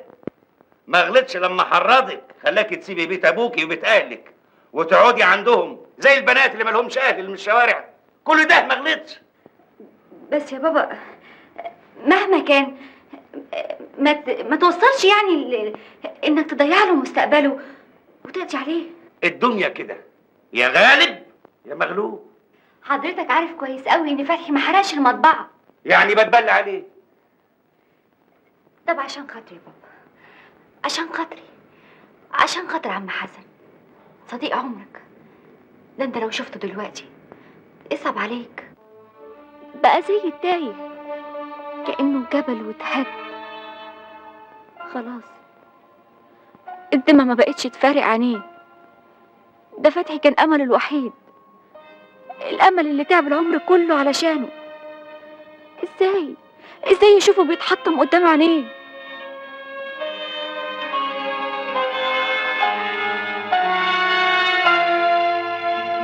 الغدا يا عم حسن، الغدا ملوش لزوم. ازاي بقى؟ لازم تاكل. لازم. ولازم ليه؟ عشان أعيش وهم بعيد عني، ودي تبقى عيشة. ده الموت أحسن. اطمن يا عم، ده محمود أخد فتحي وخباه في حتة أمان، محدش يقدر يوصل له أبدا. أمان؟ ولحد إمتى هيفضل مستخبي؟ ده أنا طول عمري بمشي جنب الحيطة وأقول يا الدنيا داريني. يا ترى ده قدره مكتوب ولا هي الدنيا كده؟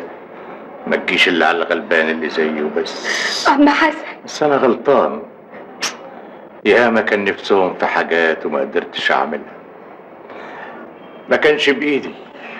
اعمل ايه يا رب؟ اعمل ايه؟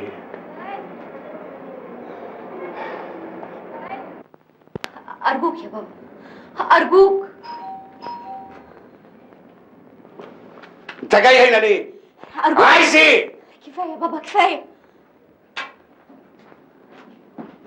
انا جاي لك في كلمتين. اتفضل يا عم حسن. عطية، مالكش دعوة بولادي.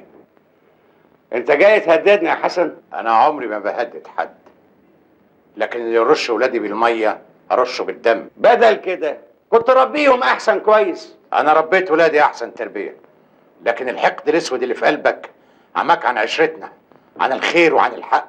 انت هتديني درس في الاخلاق ولا ايه؟ انا عارفك من زمان يا عطية، وعارف لما تحب تنتقم تبقى مجنون. انا قدامك اهو، اعمل فيا اللي انت عاوزه، بس اعمل معروف، مالكش دعوه بولادي. هحرق قلبك عليهم. فتحي ده هضيع لك مستقبله وهدخله السجن عشان تبقى تقف قصادي يا حسن انت واولادك. وانت عارف اللي يقف قصاد عطيه يحصل له ايه؟ بابا، مش ممكن اللي بتقوله ده. اسكت انت ما تعرفيش الصنف ده يتعامل ازاي. الله يسامحك. هتعمل لي مؤدب دلوقتي، تاكل من خير سنين وبعد كده تعض الايد اللي اتمدت لك. طول عمرك خيرك لنفسك. العز اللي انت فيه ده من عرقي وعرق الغلابه اللي زيي، من قوتي وقوت ولادي اللي عاوز تنهشهم زي الكلب السعران. كلب؟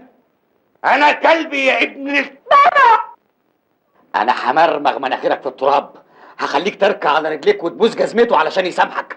اللي بتشتمه ده ضفر برقبتك، ده هو اللي عملك. عم حسن حوش محمود، تعالى يا ابني، هتضيع شبابك علشان واحد زي ده. انا هخليك تندم على كل حاجه. انا هوريك يا عطيه، انا هقتلك، هخليك تبوس جزمتي وانت عايم في دمك. هقتلك يا عطيه وخلي فلوسك وصومك ينفعوك. هقتلك يا عطيه.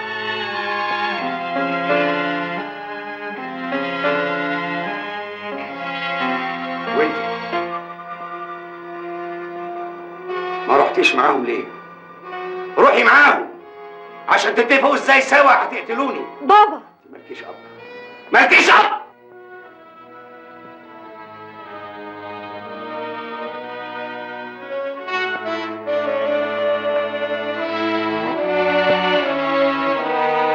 سهير، سهير، سهير، سهير.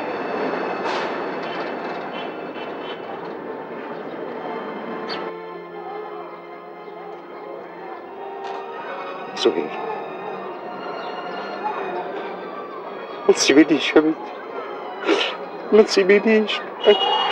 أنا ماليش غيرك يا بنتي، ماليش غيرك يا بنتي، ماليش غيرك.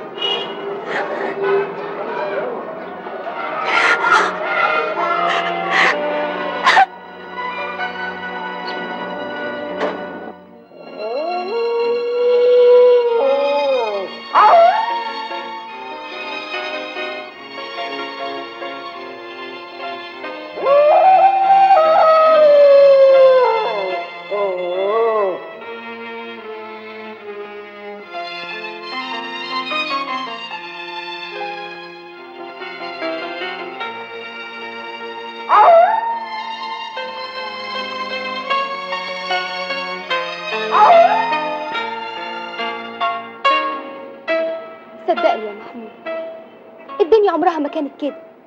الدنيا بتدي للبني آدم على قد حبه للناس. طب ما هو ابويا طول عمره بيحب الناس، طول عمره بيضحي علشانهم، ومع ذلك الدنيا ما ادتلوش حاجه ابدا، عكست معاه. حطت في سكته عطيه بيضه علشان يذله، وفي الاخر عايز يرمي ابنه في السجن. وهو علشان في واحد وحش يبقى كل الناس وحشين؟ يا محمود، يا محمود، الدنيا مليانه ناس طيبين. ما هم بينداسوا في السكه زي ابويا ما انداس. لا ليهم حس ولا صوت ولا دراع، واللي ملوش دراع لازم ينداس. قصدك ايه؟ قصدي ان انا علشان اعيش وابقى محترم وسط الناس لازم يحسوا ان انا اقوى منهم، لازم يخافوا مني، لازم يعرفوا ان واحد زي عطيه بيه لا يمكن يغلبني. يعني هتعمل ايه؟ انا مش ممكن اعيش وابويا اتهزق واخويا متهم ظلم، لازم انتقم.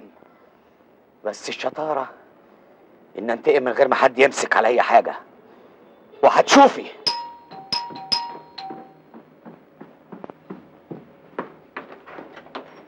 اهلا استاذ فتحي. عطيه بيه موجود؟ في اوضه السفره بيتعشى. والانسه سهير؟ في اوضتها، انده لها؟ لا مفيش داعي. طب اديها خبر؟ بعدين، انا عايز عطيه بيه. طب اتفضل. شكرا.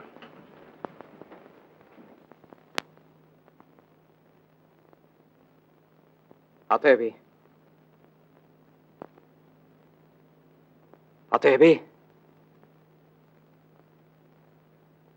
عطيه بيه. عطيه بيه. عطيه بيه. عطيه بيه.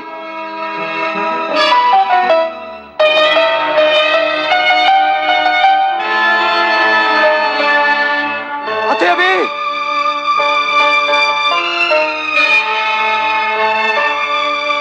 عطية بيه، عطية بيه، قتلته يا فتحي، يا ست سهير، يا ست سهير. عشان كده قلت لي ما تندهاش وما تدهاش خبر. كده برضه يا فتحي.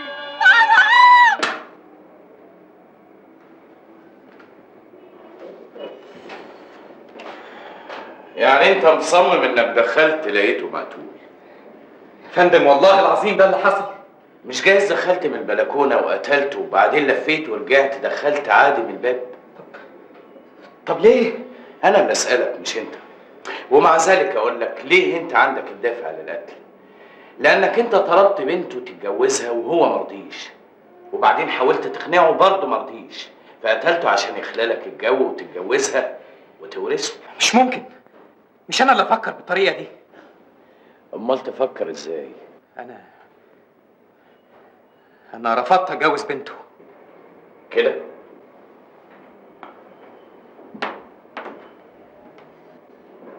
اتفضل يا فندم.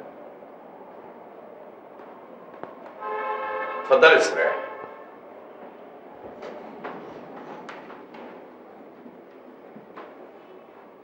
أنيسة سهير، الأستاذ فتحي بينكر إنه قتل والدك وبيقول إنه رفض يتجوزك. يوم ما كان قدامي اني اختار ما بين ابويا وبينه اخترته هو. وبعدين؟ رجعت البيت، حسيت ان ده الحل الوحيد اللي ممكن يهدي المسائل شويه. ما هديتش. ابوه واخوه جم واتخانقوا مع بابا. وكنت موجودة؟ ايوه. وحصل ايه بعد كده؟ سهير، مش معقول. سهير انت برضه تصدقي اني ممكن اقتل ابوكي؟ امال ليه رفضت ان السفراجي يندهلي لما جيت او حتى يديني خبر؟ الله يسامحك، ضيعتيني وضيعتي مستقبلي. مش هي دي الحقيقه؟ مش ده اللي حصل؟ الله يسامحك. أرجوكوا خلوا العتاب ده بعدين. يحبس المتهم فتحي حسن عبد المقصود 4 أيام على ذمة التحقيق ويراعى التجديد. سعادة البيه، أنا مظلوم، أنا بريء. ما تخافش اطمن، أنا هخرجك.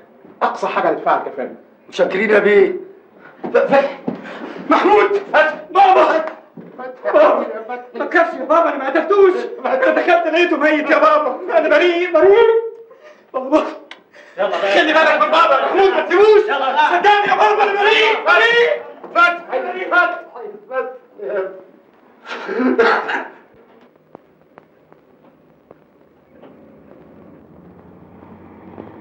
ست سهير هنا.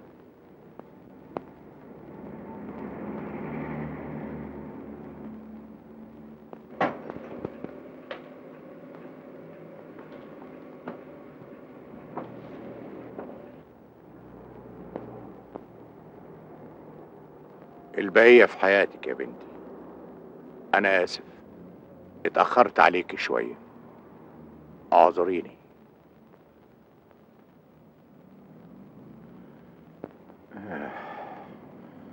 احنا الاتنين خسرنا اعز ما نملك.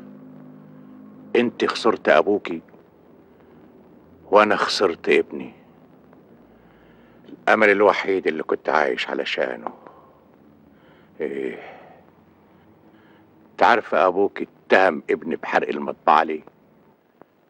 عشان يبعدوا عنك، لانه كان عارف انك انت بتحبيه وهو بيحبك. ازاي يقتل الحب ده بايديه؟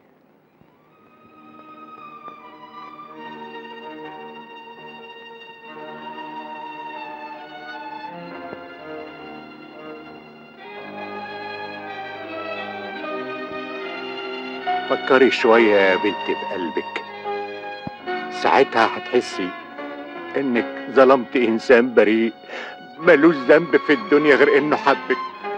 فكري يا بنتي، فكري فكري.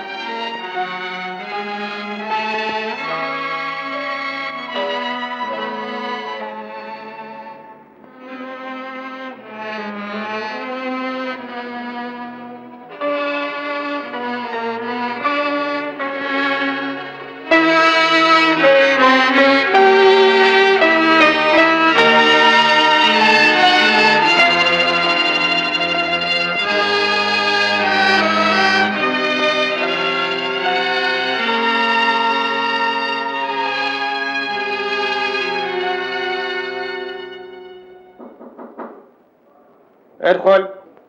اتفضل. محمود، ازيك يا محمود؟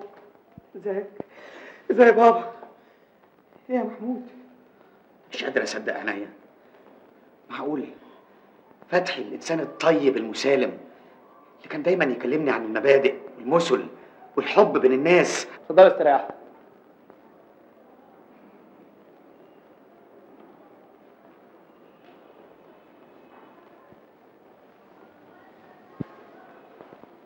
معقول فتحي اللي لما كنت احب الاقي نفسي اروح له واشوفه واتكلم معاه، ده انا معاك كنت بشوف ضعفي، كنت بحسدك على قوتك.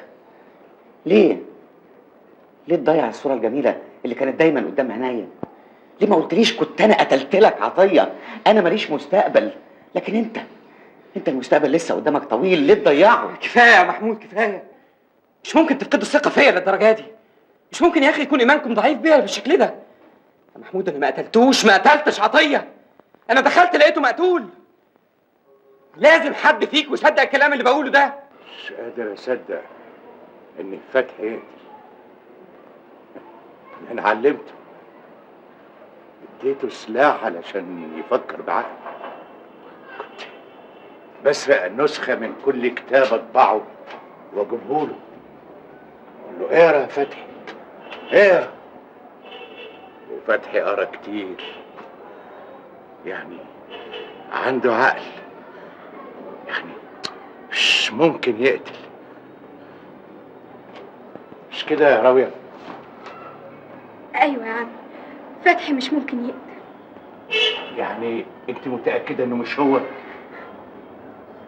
ايوه، في حد تاني هو اللي قتل عطيه. قصدك مين؟ مين اللي قتله؟ اتكلمي، انت عارفة مين اللي قتله؟ مين؟ محمود.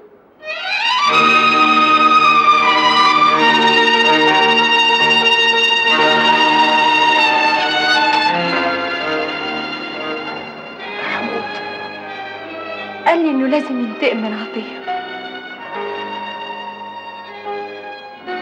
محمود، انا بحبه صحيح، بس ما اقدرش اشوف فتحي هيروح لحد المشنقه واسكت.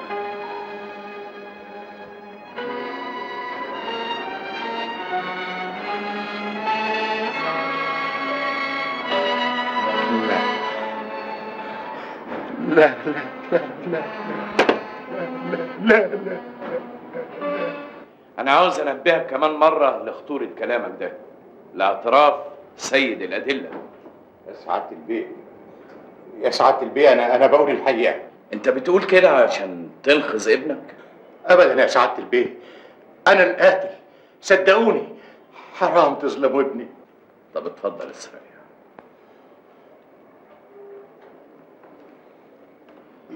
طب قول لي بقى يا اسطى حسن، قتلته ليه؟ كان راجل ظالم، رفدني من المطبعة بعد ما فنيت عمري معاه، لطمني في الشوارع علشان ادور على لقمة العيش. كان لازم انتقم منه، حرقت له المطبعة. وكمان بتعترف انك انت اللي حرقت المطبعة؟ ايوه، حبيت اعذبه واحرق له ماله اللي مصه من دمي ودم اللي زيي. بس هو تام فتحي انه حرق المطبعة. علشان كده رحت له اعترف له بالحقيقة، لقيته عارف ومتأكد ان انا اللي حرقت المطبعة، وقال لي عاوز يحرق قلبي على ابني. ما حسيتش الا وانا بقتله. طب فين السلاح اللي قتلته بيه؟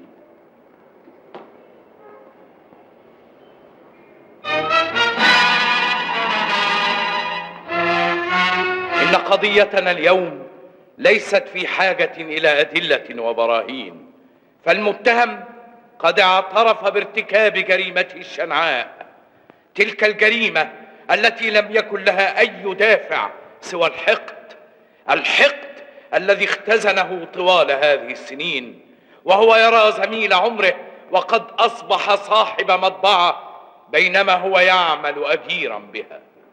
كان ينظر إلى صعود نظرات كلها حقد، وعندما حاول عطية أن يدخل الآلات الحديثة في المطبعة كان هو يحاول أن يحرض العمال، وكان مصيره الفصل، فامتلأ قلبه بالحقد فأراد أن ينتقم، فحاول أن يشعل النار في مطبعته.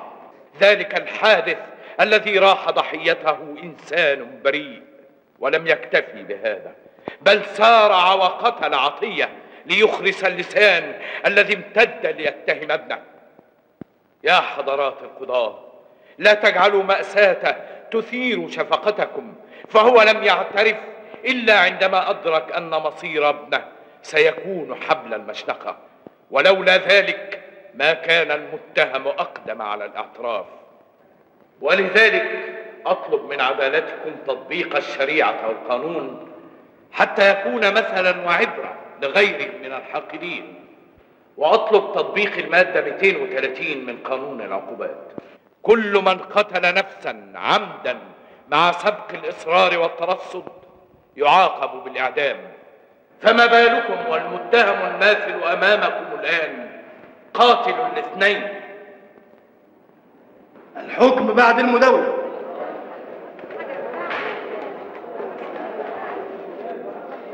ليه كده يا بابا؟ ليه عملت كده ليه؟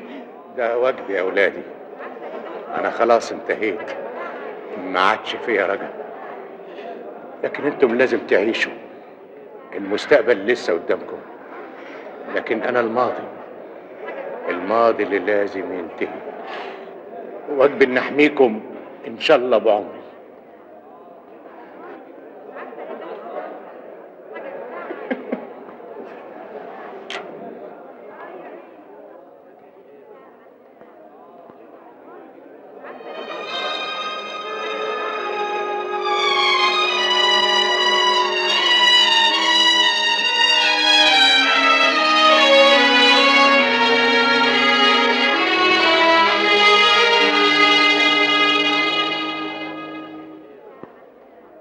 ده حرام يا ربي، حرام. مش قادرة أصدق إن عم حسن هو القاتل. عم حسن ما قتلش أبوكي، لكن هو اعترف. كده أنت بتقولي إيه؟ اللي قتل أبوكي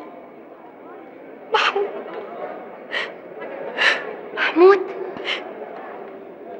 أيوه، وعم حسن يعرف كده.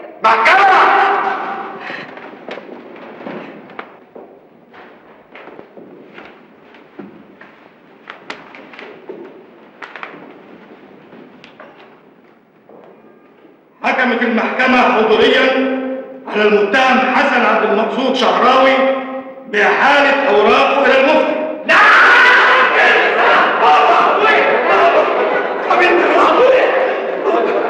أبويا مش ممكن، أبويا مش ممكن، بابا أبويا، بابا مش ممكن يا بابا، أبويا كمان إيه يا بابا؟ مش ممكن بابا.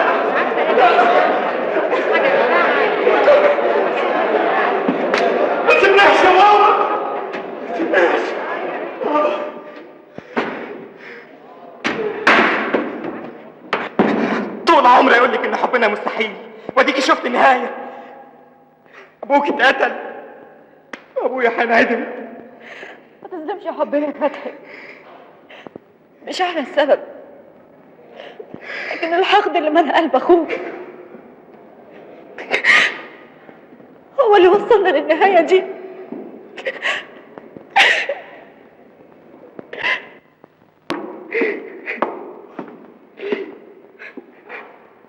انت بتعيط؟ هو اللي زيي محروم كله قلب ودموع. القلب والدموع اتخلقوا عشان بني ادمين، لكن انت مش بني ادم، انت وحش. لامتى هتفضل تغلط وتسيب غيرك يتحمل جزاء غلطتك؟ يهون عليك، يهون عليك ابوك تسيبه يتحاكم على جريمه انت اللي ارتكبتها. انت بتقولي ايه؟ انت هتكذب علينا كمان؟ ايوه انت اللي قتلت عطيه وابوك عارف. عشان كده اعترف على نفسه، ضحى بحياته علشان ينقذك. بس انا ما قتلتش عطيه. لا، ما قتلتوش. طبعا انت ما قتلتوش، انا اللي قتلته. صدقني يا بابا، انا فعلا ما قتلتوش. وراوية راوية غلطانة. ايوه انا فكرت اقتله واشرب من دمه، لكن صدقني انا ما نفذتش. يعني انت ما قتلتوش؟ اقسم بشرفك يا بابا، اقسم بالله العظيم ما قتلته. فتحي، هو ده معقول يا بابا؟ الله الله، لا محمود ولا فتحي ولا انا، يعني هروح المشناه عشان جريمه ما حدش فينا عملها؟ لا، انا بريء، انا بريء. انا عاوز المأمور، عاوز النائب العام، عاوز الوزير. انا بريء، انا بريء. انا كل اللي بتقولوه ده شيء مقنع جدا، لكن لابد من دليل مادي قوي يقنع النائب العام بانه يعيد التحقيق في القضيه. دليل؟ القاتل الحقيقي.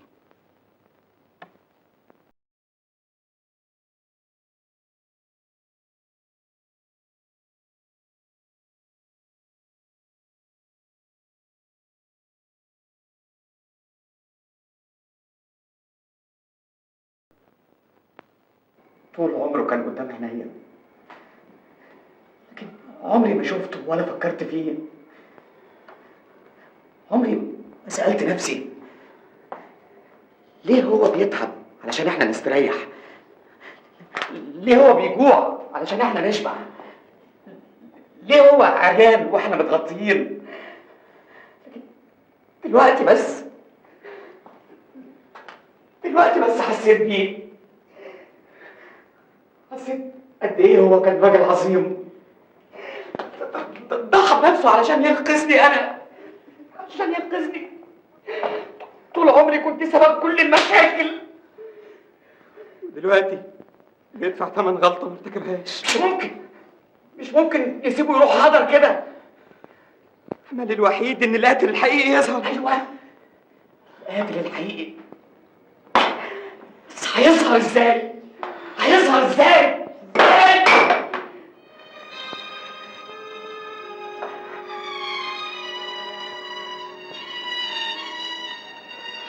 أنا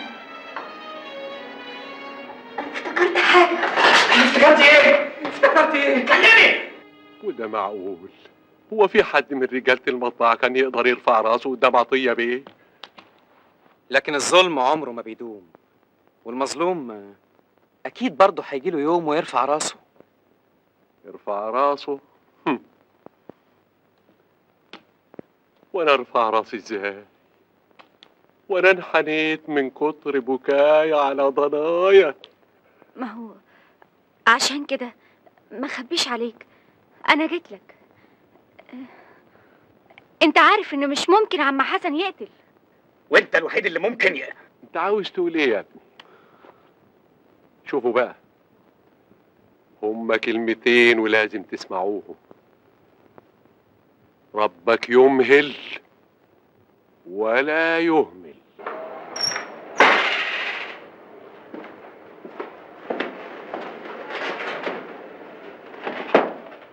أنا استدعيتكم النهاردة عشان تشوفوا أبوكم للمرة الأخيرة. أرجوكم مش لازم تخلوه يشعر بإن النهاية قربت.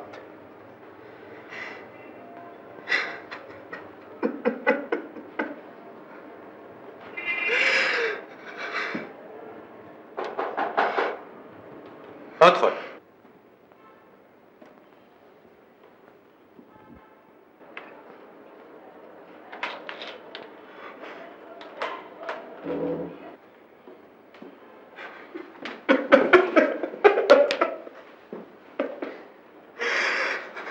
وبعدين معاكوا يا ولاد، خليكوا رجاله امال.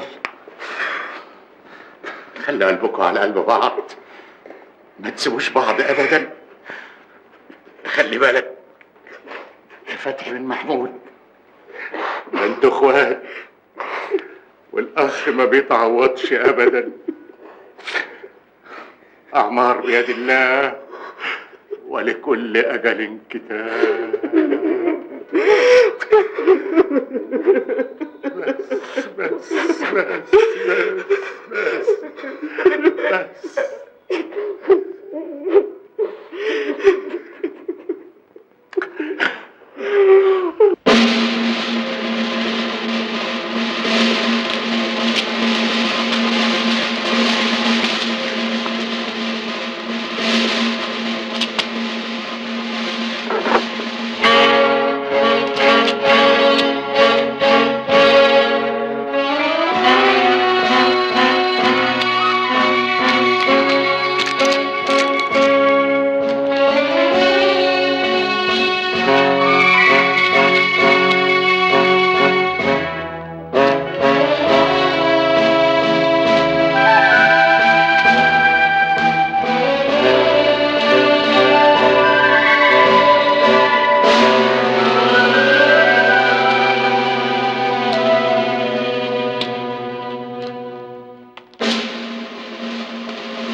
تمام يا فندم.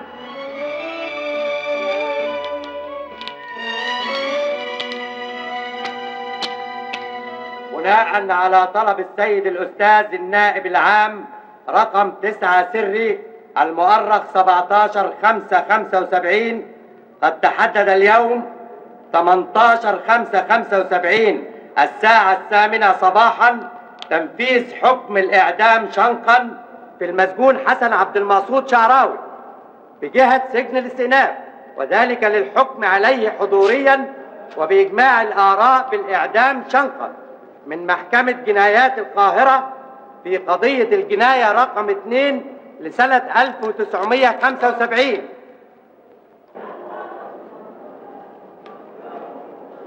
بنستكشف حاجة يا حسن؟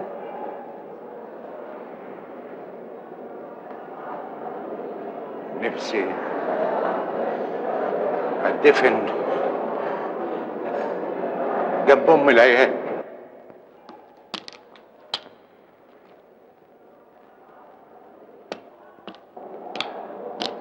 قول ورايا: أشهد أن لا إله إلا الله وأشهد أن محمد رسول الله. أشهد أن لا إله إلا الله وأشهد أن سيدنا محمد رسول الله. اللهم اغفر لي ذنبي. اللهم اغفر لي ذنبي واقبلني ومتني مسلما أشهد أن لا إله إلا الله وأشهد أن محمد رسول الله. أشهد أن لا إله إلا الله وأشهد أن سيدنا محمد رسول الله.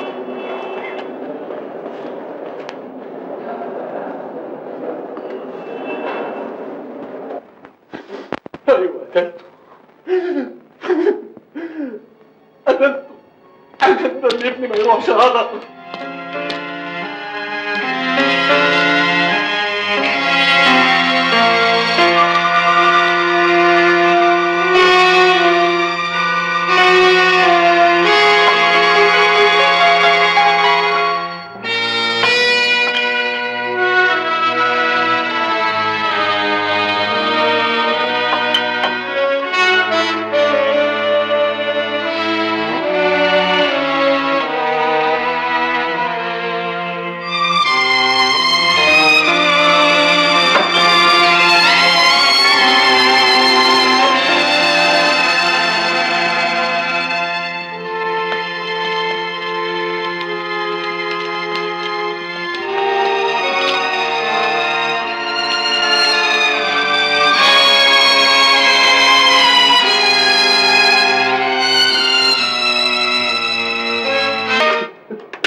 اديني سجن الاستئناف. وقف التنفيذ بأمر النائب العام. وقف التنفيذ بأمر النائب العام. وقف التنفيذ بأمر النائب العام. أمر من النائب العام بوقف تنفيذ الحكم. اوقف التنفيذ.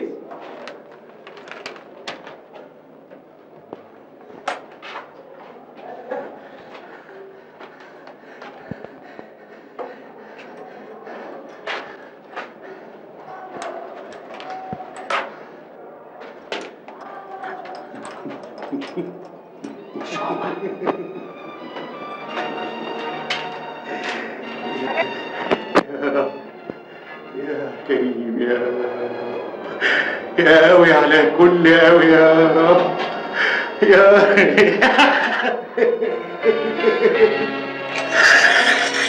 يا رب يا رب